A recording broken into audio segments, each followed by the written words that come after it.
बिना प्रेम के कुछ सीख नहीं पाओगे, जिनसे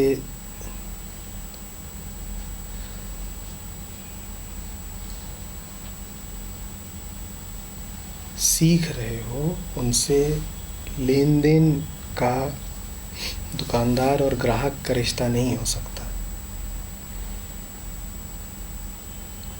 ये जितनी मूर्तियां यहाँ उपस्थित हैं, इनको यदि देखते ही तुम्हारा मन बिल्कुल हर्षा नहीं जाता, तो उनसे कुछ पाने की संभावना मत सोचना।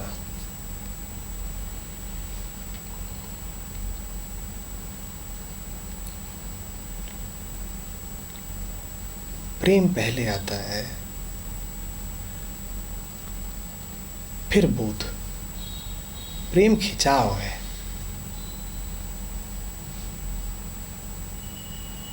जब खिंचाव ही नहीं है तो मंजिल कैसे मिलेगी? मंजिल ही तो खींच रही है।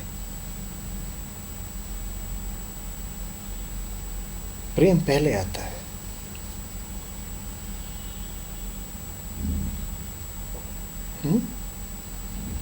एक रिश्ता होना चाहिए। ऐसे थोड़ी है कि जैसे कबीर को पढ़ रहे हो और कबीर का उपयोग किया है कि भाई मेरी ज़िंदगी में बड़ी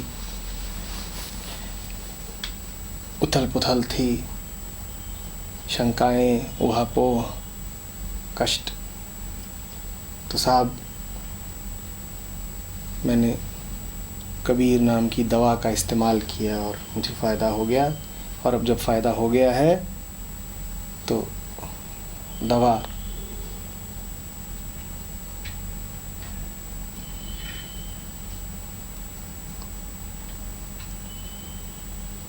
ऐसे नहीं।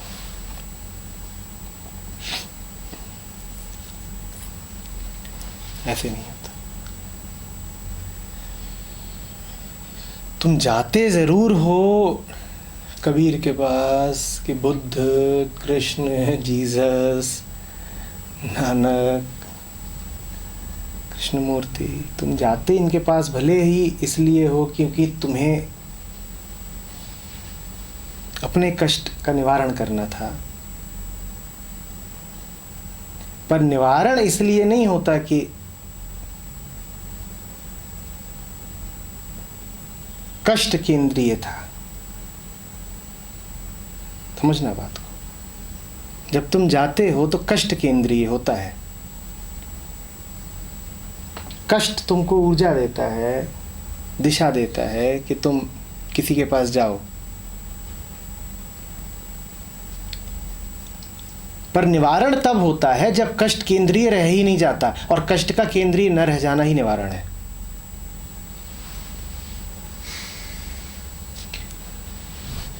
तुम गए तो इसलिए थे क्योंकि परेशान थे।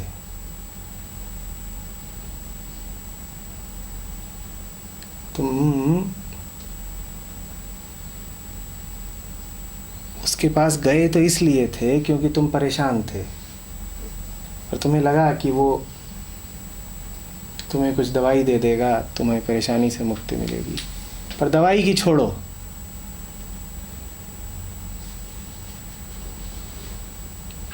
उसकी सुंदरता देख करके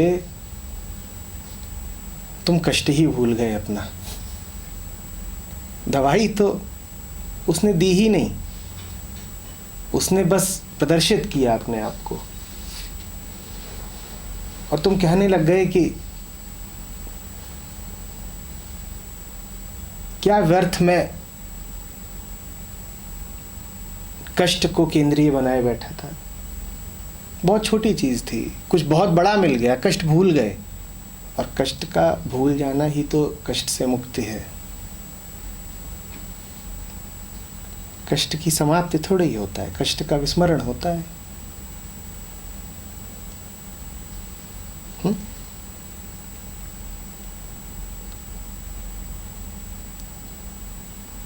तो तुम्हें जो समाधान मिलता है वो दवा से नहीं मिलता, वो प्रेम से मिलता है। या यूँ कह लो कि प्रेम ही दवा है।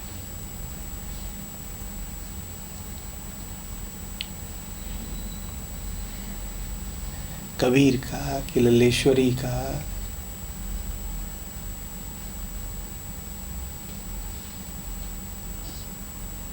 इनका तुम्हारी रोजमर्रा की समस्याओं से लेना देना क्या है? तुम्हारी समस्याएं हैं जमीन की, और ये अनंत आकाश में उड़ने वाले हंस हैं। तुम्हारी समस्याओं का तो वास्तव में इन्हें कुछ पता ही नहीं। तुम इन्हें अपनी समस्याएं बताओगे, ये तुम्हें हैरत से देखेंगे। तुम ये कहेंगे कैसी ये समस्याएं हैं, हमें तो कभी होती नहीं। इनका तुम्हारी समस्याओं से कोई लेना देना नहीं है। तो तुम यदि ये सोच के जाते हो कि कबीर या जीसस तुम्हारी समस्याओं का निवारण कर देंगे, तो तुम कुछ बात को समझ ही नहीं रहे। वो निवारण नहीं करते, वो सिर्फ ही प्रदर्शित करते हैं कि वो कौन है। वो तुम्हें दिखाते हैं कि देखो समस्याओं से कितनी आगे, कितनी दूर भी कुछ होता है, और हम वहां पर स्थित हैं। और तुम ये देख करके अपनी छोटी छोटी समस्याओं को भूल ही जाते हो। ऐसे होता है निवारण। निवारण है निकटता में, और कोई निवारण नहीं। अब तुम कहो नहीं साहब, हमें कबीर की कबीरता से कोई लेना देना नहीं है,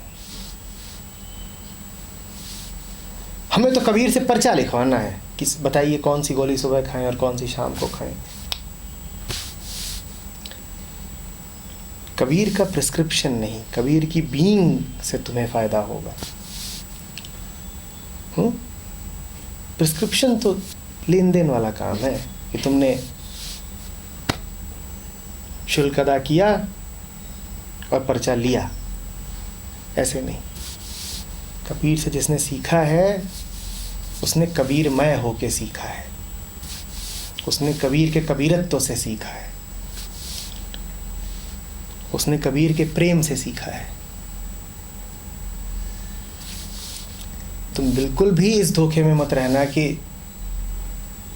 तुम रहोगे, तुम्हारा प्रेम कहीं और रहेगा, तुम्हारा मन किसी और के साथ लगा रहेगा, लेकिन फायदा तुम्हें कबीर से हो जाएगा। बिल्कुल भी नहीं। एक कबीर से, एक कृष्ण से, एक रमण से, कोई भी नाम दे दो, गुरु से, तुम्हें फायदा सिर्फ तब होता है जब तुम्हें उसकी गुरुता पसंद आ जाए। दिल की बात है ये कि जच गई बात, ये बढ़िया है। इतनी ही मामूली सी साधारण सी बात है, उसमें कोई खास बात नहीं होती है। जब तुम ये कहते हो ये ठीक लगा, ये चलेगा, बस हो गया, तब हो गया। भाग गई बात। क्यों भाग गई, क्या भाग गया, हमें नहीं पता। आ गया पसंद, पैक कर दो।